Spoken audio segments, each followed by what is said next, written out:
big, complicated mammal.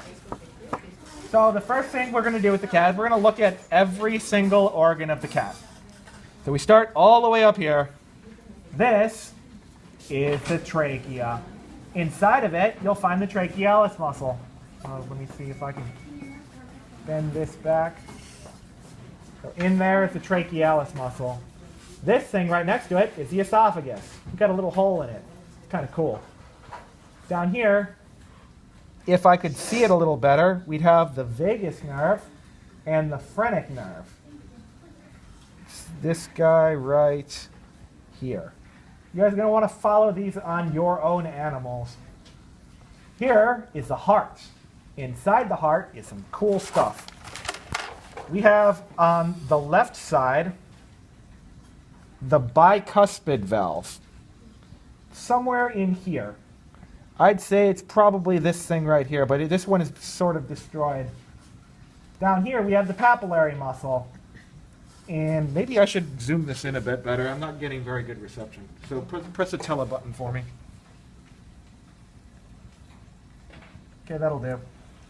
But here, we have the bicuspid valve. It's sort of destroyed on this guy.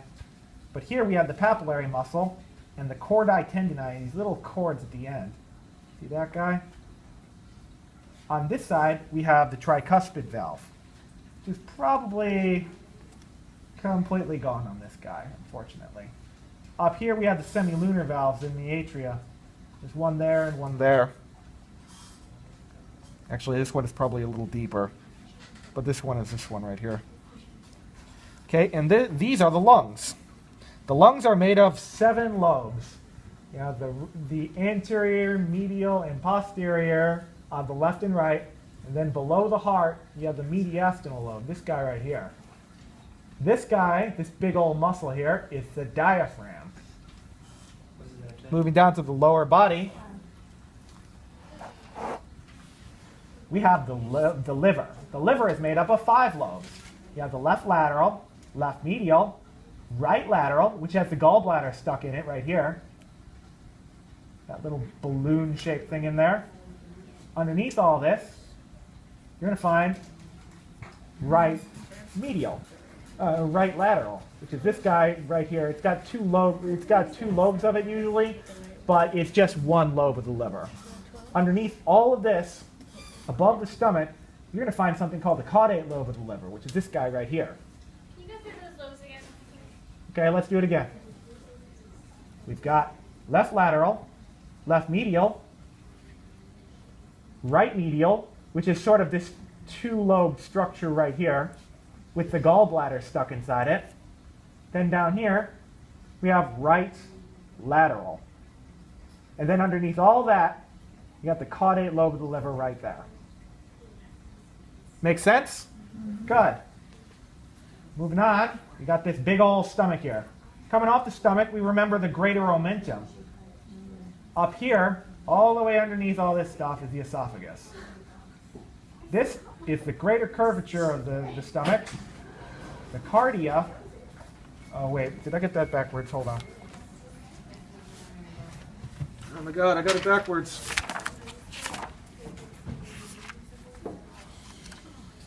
Duodenum, splenic artery, jejunum, ileocolic junction. I'm sorry. Give me just a moment. Here we go. Stomach. Okay, there's the body right here.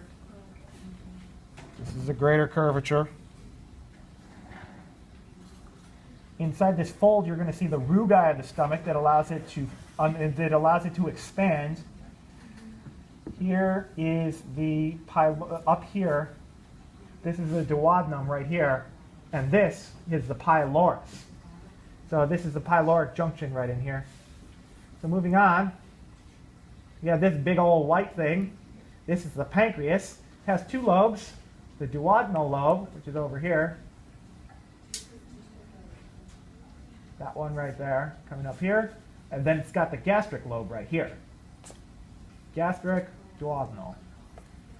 So we have the duodenum of the intestine, which is this guy right here. Inside it, you'll see the villi. We also found some worms in there in this guy. The villi allow for the absorption, just like the spiral, the villi allow for absorption in the cat. Okay, moving on. You have this big old butt thing right here. Looks like this, usually. So here we have so coming off the duodenum, we have the jejunum, and then we have the ileum at the very end. So for the small intestine, if we cut out a small intestine and we put a pin right next to where it would be connecting to the stomach, that's the duodenum. If we put a pin directly in the center, that would be the jejunum. And at the very end, where it connects to the large intestine, that would be the ileum.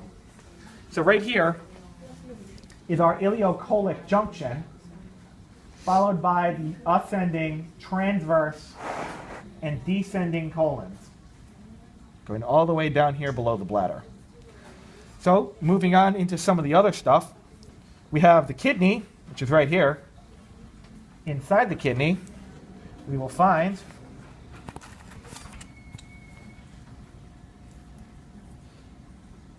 the renal cortex, which is the lighter part here, the renal medulla, which is the darker part, and then the papilla, the renal papilla, which is this sort of oblong shape at the end, right above the hilus, the renal hilus right here. The renal pelvis, which is the white part at the center that connects to the ureter. So the papilla is right here. Okay, and then coming off the kidney, we have the ureter right here. This right here is an ovary, and we also have the bladder, which is, where is my bladder? My bladder is gone. Oh, here it is. So here's our bladder right here. And there's the urethra right there. We have the ovary right here, of course. Let's get this separated. You have the ovary right here, comes down to the horn of the uterus, followed by the uterus proper, which is this structure down here, followed by the vagina at the very end down here. Okay. And that is all the organs of the cat. Pretty simple, right? How many minutes was that? 8. All right, that's just 8 minutes worth of organs. Okay, now let's do the arteries and vessels, which are the hard part of the cat.